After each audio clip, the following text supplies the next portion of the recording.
Thank you, Lascan Corla. First of all, I wish to commend the independent group for proposing this motion tonight.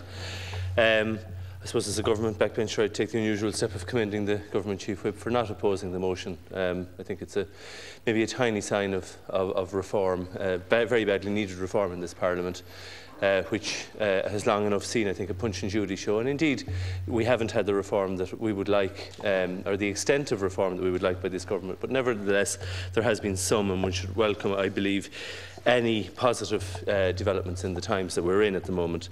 I also particularly wish to commend them because I think, and I don't wish to duplicate or repeat what my colleague Deputy Phelan has said, but I think everybody in this House has agreed on the threat that stroke poses in our country, an increasing threat because of an increasing population, an increasingly old population who are affected by stroke, and also the importance of speedy treatment to stroke. I think, as the House will also be aware, the chances of surviving stroke are increased by 25% if treated in a multidisciplinary stroke unit.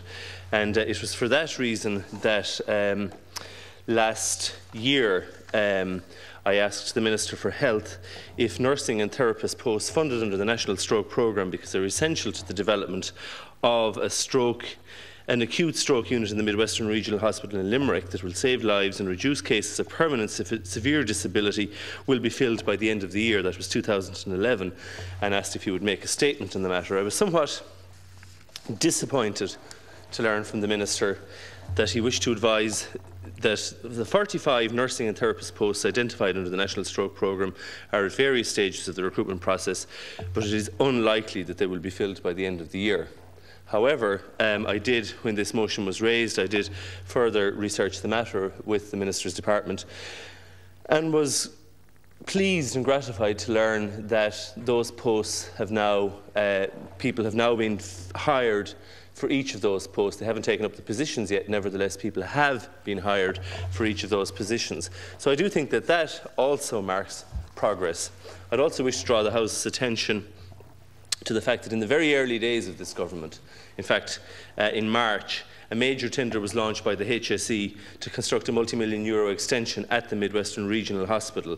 In its summary tender advertised in one of the first weeks of government, the HSE stated that the proposed 7-storey extension and alteration would include a neurological centre, an acute stroke inpatient unit, a cystic fibrosis inpatient and outpatient units, among other developments. And Lascan Corla, I am pleased to say that on a recent visit to the Midwestern Regional Hospital for sadder reasons than public duties, I was very pleased to see that that extension is proceeding as planned. 1 minute remaining, Deputy. Thank you, Lascan Corla. Now, I don't wish in any case to pretend that suddenly there was a miraculous turnabout and that unit was tendered in the first weeks of government and it hadn't been planned before. Of course there were plans in place from the previous government. I do though think it illustrates a point that in these times when people are growing increasingly fatalistic, increasingly despairing of government, that times are changing, things are changing, and things are improving. Perhaps not as quickly as we would like, but things are improving, and it does take some time to turn the ship about, so to speak. But there are improvements in our health service, and I greatly welcome them for what they are, and I also commend the technical group for this motion tonight. Thank you, Deputy.